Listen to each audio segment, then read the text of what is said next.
Jean-Victor Castor, député sortant et candidat aux législatives sur la première circonscription, et donc l'invité d'Herman Roselli.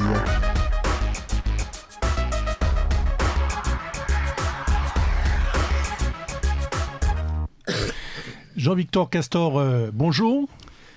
Bonjour. Merci d'avoir choisi MoNews pour lancer cette campagne électorale qui a démarré. Alors juste avant, j'aimerais qu'on se projette retour dans le passé. Nous sommes le 10 juin au soir, me semble-t-il. Emmanuel Macron annonce la dissolution de l'Assemblée nationale. Vous êtes à Paris, me semble-t-il. Comment vous réagissez ?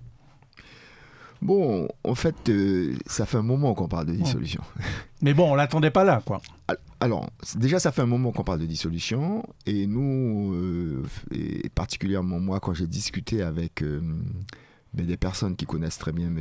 Emmanuel Macron, on m'a toujours dit que c'est quelqu'un qui fait des coups. Bon. Et vous avez vu ce qui circule. C'est-à-dire que les médias ont repris... on va dire une information privée, et où il aurait dit clairement, voilà, moi j'ai dégoupillé une grenade que je leur ai lancée dans les jambes. C'est ça, c'est un peu ça, oui. Bon, mais en fait, ça, on en sourit, mais c'est même pour avoir discuté avec des personnes en France, à Paris notamment, des chauffeurs de taxi, des gens à l'aéroport, du personnel même à l'Assemblée, etc. Mais l'opinion générale, c'est que c'est totalement irresponsable. C'est totalement irresponsable. C'est-à-dire que c'est une décision qui est prise alors que quelques jours avant, quand il était interrogé sur une possibilité de dissolution... 10 jours avant, il n'y est. Il disait que pas du tout, et que les élections européennes n'avaient rien à voir avec ce qui pouvait se passer au niveau du national. Mais c'est un coutumier du fait. C'est-à-dire qu'il dit une chose et il fait le contraire. Et c'est ça qui est grave, parce que voilà quelqu'un qui est à la tête d'un État et qui, depuis qu'il est là, c'est-à-dire il en est à son 2e mandat, il ne fait que ça. Donc, est-ce que j'ai été surpris ? Compte tenu des retours que j'ai pu avoir et de ce que j'ai pu moi-même observer, non. Est-ce que c'est embêtant pour tout le monde que ça se passe comme ça ? Ben oui. Voilà. Justement, est-ce que vous avez été pris de court ? Alors, vous n'êtes pas surpris, mais on ne l'attendait pas forcément, cette dissolution. Là, comme ça, là, dans un timing très, très, très serré. Bon, comment vous vous organisez ? Est-ce que les choses sont prêtes ? J'ai vu que vous avez lancé un appel aux dons, forcément, hein, puisque pour tous les candidats, là, il faut se préparer, il faut s'organiser dans un délai relativement très court. Comment la campagne va se passer en moins de 15 jours, Jean-Victor Castor? Alors, je voulais juste revenir sur un fait, c'est-à-dire que c'est quand même au moment où la France organise les JO. Et on entend M. Attal dire qu'il est le chef, le fil de la campagne pour les législatives. Donc pendant plusieurs jours, il n'y a pas de gouvernement en fait.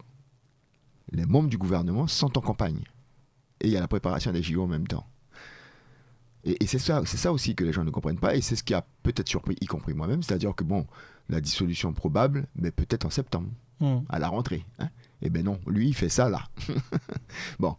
Et juste pour faire puisqu'on est en campagne, autant le dire aussi, toutes les personnes qui continuent à s'acoquiner avec M. Macron, donc nos macronistes locaux, il faut que les électeurs se rendent compte que ce sont des gens qui s'appuient et qui soutiennent quelqu'un de totalement irresponsable.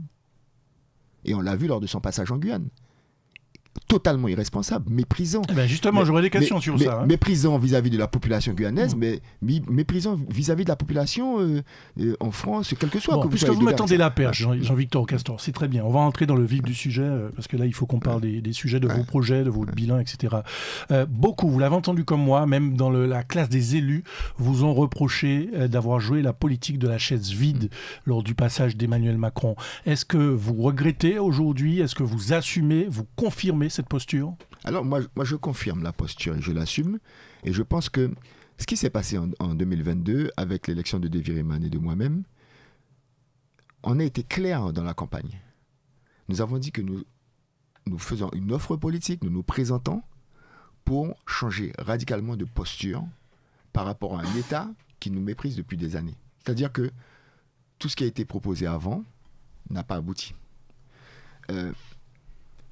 Monsieur Macron, quand il vient, quand on sait qu'il vient, Deviriman et moi-même, nous proposons quelque chose. Nous proposons une rencontre à la CTG avec tous les élus du Congrès, le format du Congrès, tous les élus, tous les maires, tous les 55 conseillers territoriaux, les 4 parlementaires, les 4 présidents de PCI. Et on discute, comme il l'a fait sur d'autres territoires. Donc on ne demande pas quelque chose d'impossible. On demande ce qu'il a fait ailleurs, qu'il puisse le faire en Guyane. Au nom de quoi le peuple, les habitants de Guyane, ne peuvent pas avoir droit à ce format-là.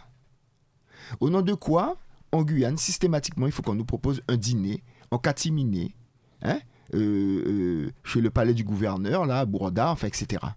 Au nom de quoi la population ne doit pas entendre, voir les échanges qu'il y a entre le président de la République et ses élus. C'est ça le problème. Mais ces mêmes élus, allez-y, terminez. Oui, et ce que je veux dire, c'est que pourquoi on a voulu de cette transparence-là ? Parce qu'on savait ce qui allait se passer.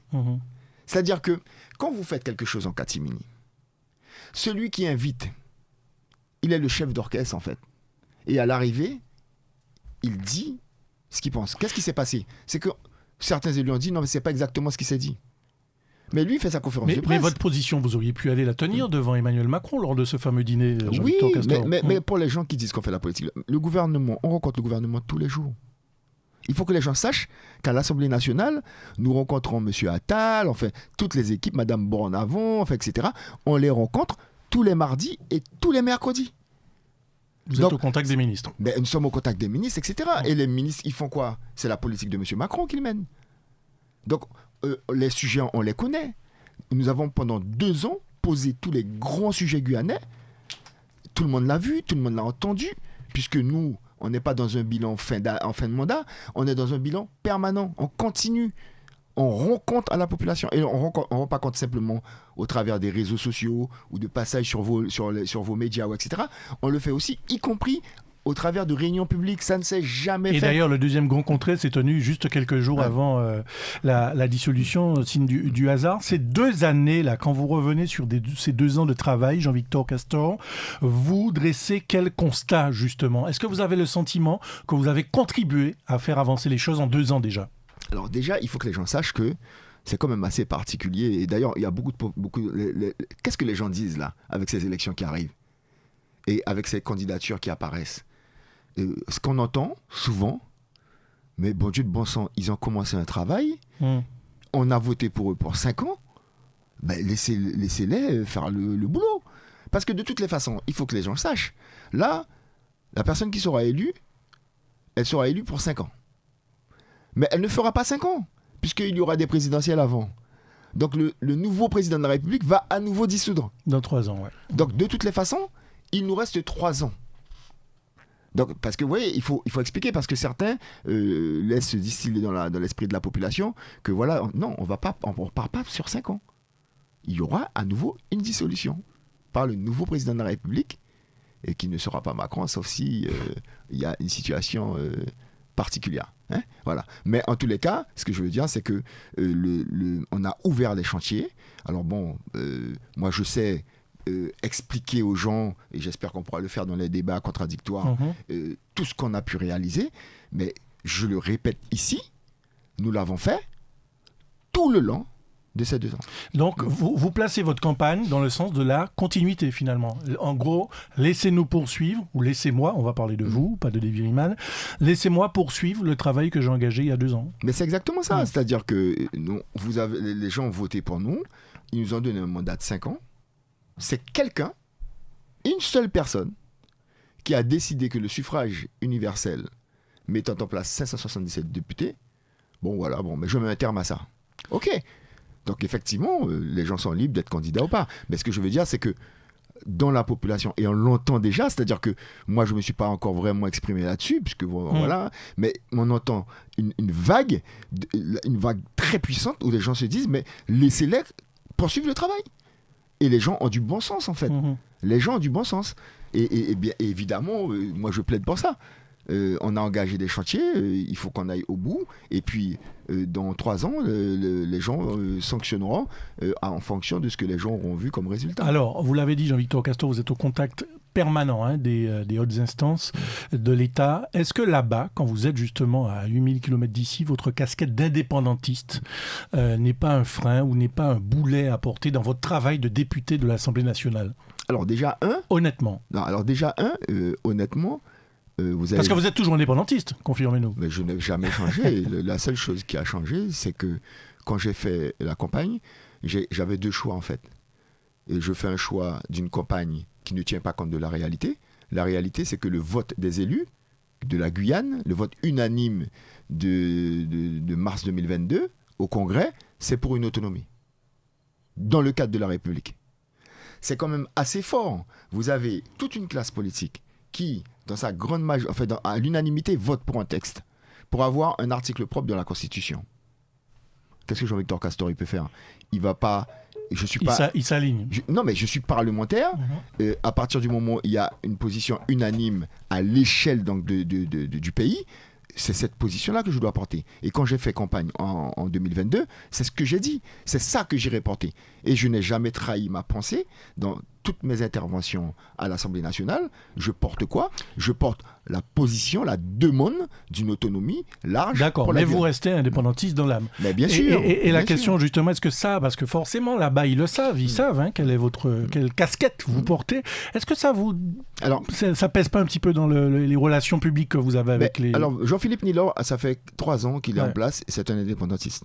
Marcelin Nadeau, c'est un souverainiste, en fait, c'est son premier mandat, et il est souverainiste. Vous avez les 3 députés polynésiens, bon, honnêtement, il y a eu M. Marijana avant, etc. Les gouvernements français, qu'ils soient de gauche ou de droite, ils sont habitués à ça. Donc, ils sont habitués, Jean-Victor Castor. Non, mais je termine. Je termine. Ils sont habitués à ça.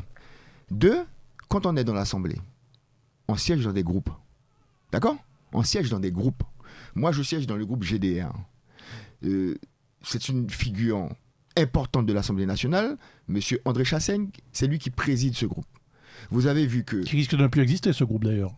Non, mais ça, je ne sais pas. Moi, ce que je dis, c'est que c'est le président du groupe. Vous avez vu que quelques mois seulement, après notre arrivée, nous avons fait monsieur André Chassaigne et la présidente de l'Assemblée venir en Guyane. D'accord ? Elle est de Renaissance. André Chassaigne, c'est un communiste. Ils sont venus tous les 2, à notre demande. Est-ce que ça a changé les choses ? En tous les cas, moi, j'ai toujours dit, on crée les conditions pour que ces gens-là ne puissent plus nous dire on ne savait pas.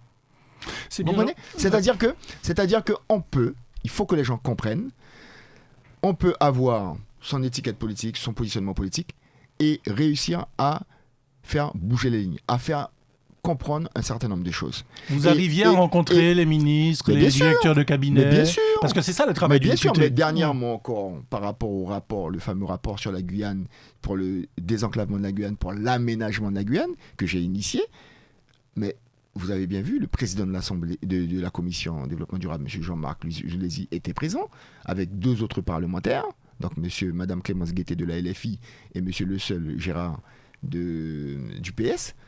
À l'issue de ça, qu'est-ce qu'on a dit ? Avant même, on a dit, on ne veut pas d'un rapport qui ne vive pas. D'accord ?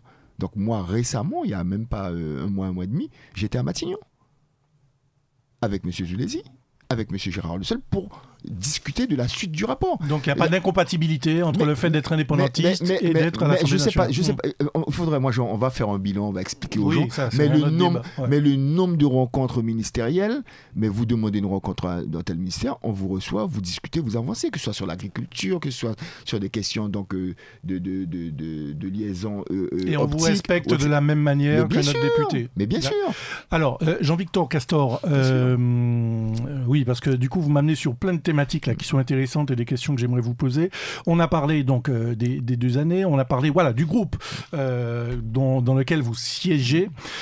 Aujourd'hui, il ne vous a pas échappé que le contexte s'annonce difficile avec d'une part le Rassemblement national qui est en tête des sondages, derrière, pas très loin, le Front populaire. Donc, clairement, il y aura 3 blocs. Voilà, exactement. Mais c'est intéressant. Mais avec 2 blocs quasiment extrémistes, quoi. Oui, mais enfin, il y aura 3 blocs. Vous arrivez dans un contexte difficile. Non, mais mais on était déjà... Si vous êtes élu, en tout cas, réélu. Non, mais en 2022, nous étions dans un contexte inédit aussi.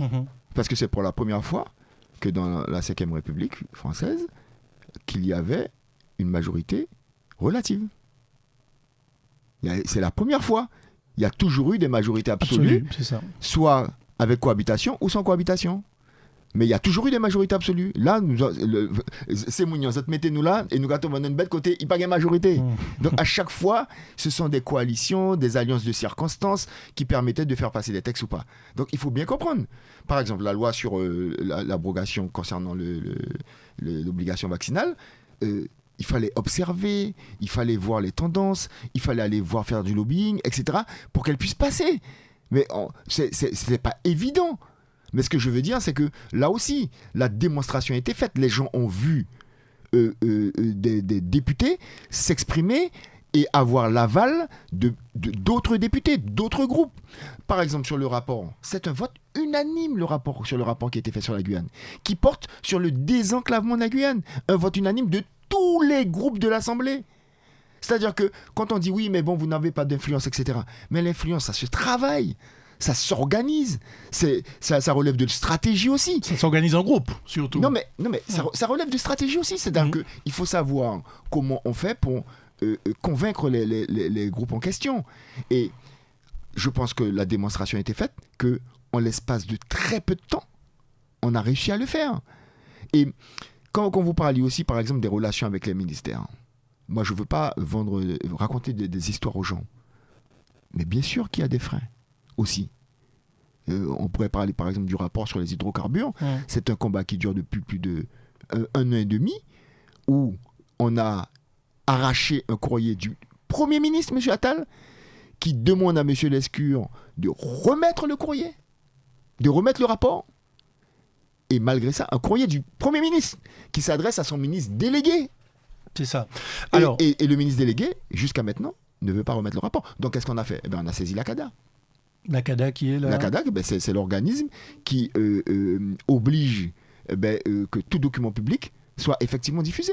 Alors, projetons-nous, si vous êtes élu le 29 juin ou réélu, en tout cas le 6 juillet au plus tard, lors du deuxième tour, vous arrivez à Paris, vous siégez de quel camp ? J'imagine que là, il y a déjà des discussions, allez, en bas-fait, comme on dit, vous avez un réseau là-bas à Paris, vous êtes en contact avec les autres élus potentiellement reconductibles en Martinique. On vous remonte un groupe, comment ça se passe ? Non, mais là, très clairement... Alors, pour que les Guyanais sachent. Ouais. Non, mais très clairement. Alors, déjà, on siégeait dans un groupe, qui est le groupe GDR. Les députés de tous ces groupes-là, de tous les groupes, on va dire, qui composaient la NUPES, dans l'accord qui a explosé la NUPES. Dans l'accord qu'il y a eu avec le Front, dans le cadre du Front populaire, le principe général, c'est que tous les parlementaires sortants, qu'il n'y aurait pas de candidature présentée face à eux. Tous les parlementaires sortant de la NUPES. D'accord ? Bon. Donc ça, c'est une première chose. Ensuite, est-ce qu'on a des contacts ? Mais évidemment, puisque nous étions dans un groupe.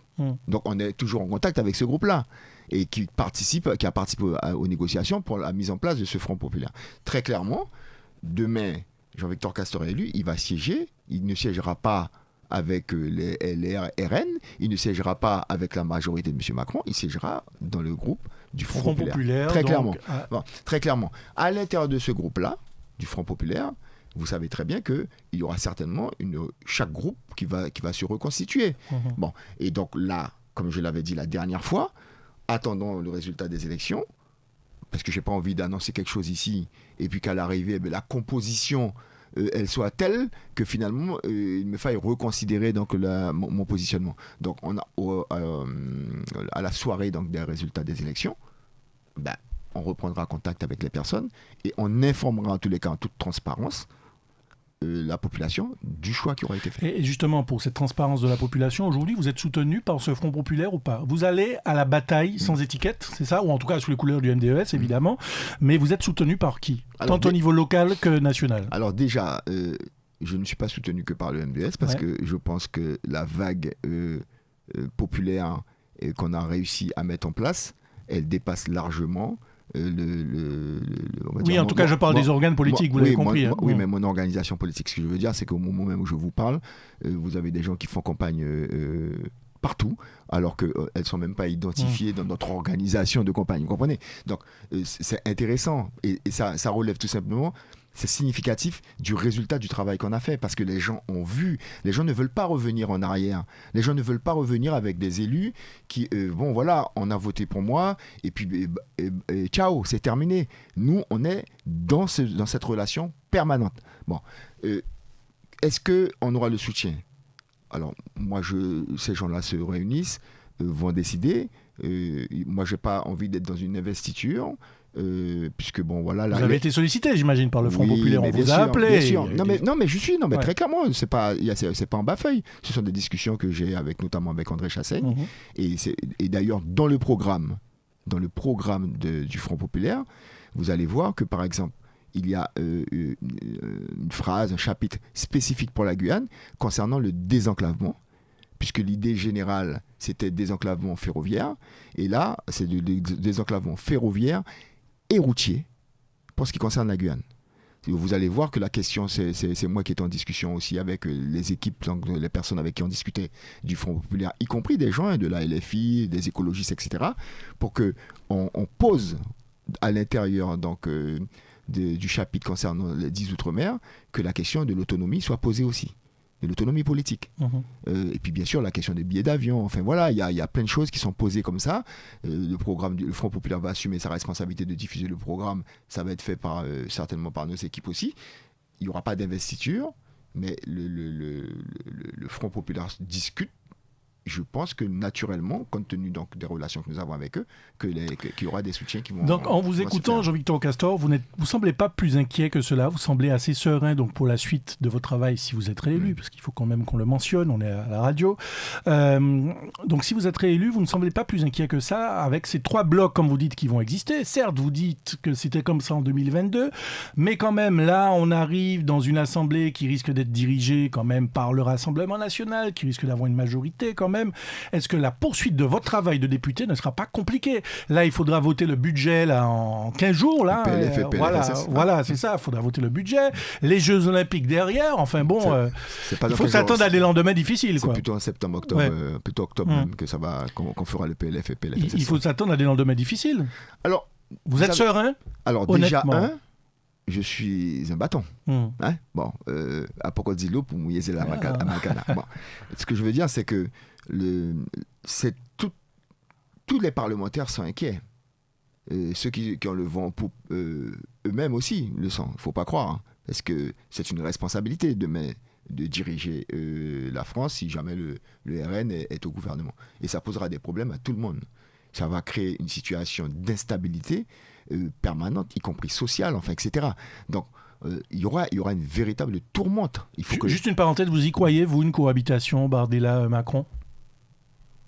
Comment vous la voyez, avec l'expérience que vous avez et les contacts que vous avez? Monsieur Macron a, dès son premier mandat, fait campagne en disant « Je suis l'homme qui fera barrage au RN ». Le résultat, c'est qu'il est l'homme qui a mis le RN à, on va dire, à un niveau jamais connu. Bon, ça veut tout dire. On va fermer la parenthèse. Voilà. Terminez votre propos.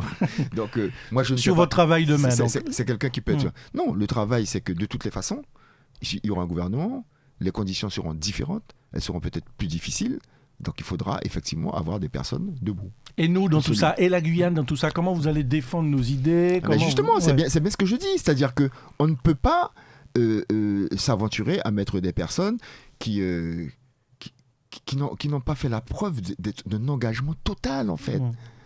D'un engagement total pour le pays. Et quand je dis un engagement total, c'est faire corps avec la population.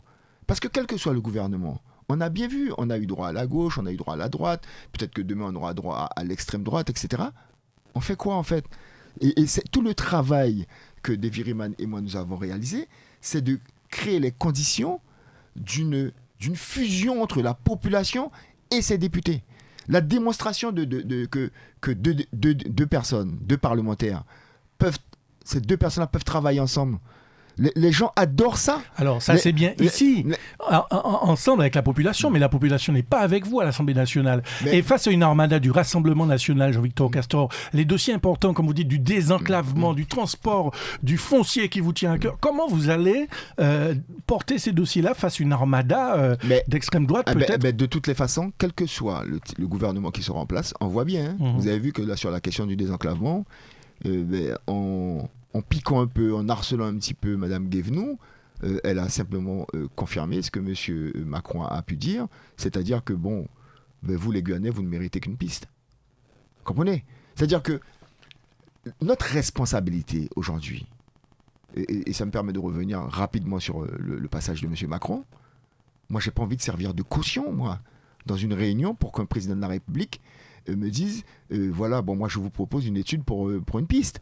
Vous comprenez ? On n'est pas à ce niveau-là. L'engagement qu'on a eu, Davy Rayman et moi-même, c'est que c'est une unité de la population pour exiger que les réponses soient à la hauteur des enjeux. Je le répète, ce pays-là a des ressources inestimables. On nous empêche de les exploiter. Le seul avenir que nous avons, c'est l'accès à nos ressources. Le seul avenir que nous avons, c'est la valorisation de tout ce qui concerne notre patrimoine. C'est la valorisation de nos ressources humaines. C'est le retour même de nos ressources humaines. C'est qu'on occupe tous les espaces, que les Guyanais réoccupent tous les espaces. Ce qui se faisait avant, ce qu'on a mis à mal, que l'État a mis à mal pendant des années, pour quasiment faire disparaître, on va dire, je ne vais pas dire l'identité, mais la réalité guyanaise, parce que la réalité guyanaise, elle bouge, elle est dynamique, avec tous les apports que nous avons, etc. Et systématiquement, regardez bien toutes les politiques qui sont menées, et je le répète, gauche ou droite, c'est que la Guyane doit rester sous cloche. Et l'essentiel du combat qu'on mène, c'est un combat à ce niveau-là. Donc, RN, certainement les conditions vont être plus difficiles, parce que on aura en face de nous de personnes qui sont racistes, qui sont xénophobes, qui, pour la quasi-totalité de ces députés, ne nous disent même pas bonjour à l'Assemblée nationale, par rapport à la couleur de notre peau, à quelques exceptions près. Mais c'est ça la réalité, en fait. Là, on n'est pas dans le discours politique. On est tout simplement dans les relations humaines. Vous comprenez ? Bon, donc voilà. Nous, on était là dans l'Assemblée quand on a dit à un collègue retourne en Afrique, etc. Ce sont des choses palpables, etc. Oui, il y a certaines tensions et demain, il faut s'attendre à d'autres peut-être plus importantes. Mais est-ce que demain, parce qu'il y aura un ministre du Rassemblement national, parce que c'est eux qui seront à la majorité, que j'aurai à faire face à lui parce qu'il y aura des dossiers à apporter pour la Guyane, j'assumerai. J'ai 3 minutes et une question qui va vous déplaire, peut-être une autre qui va vous plaire. Alors, celle qui déplaît d'abord. On a parlé ces derniers mois de quelques élus indépendantistes, dont vous, qui ont été reçus en Azerbaïdjan, je crois. Bon, on ne va pas s'étendre dessus. Certains vous reprochent ça.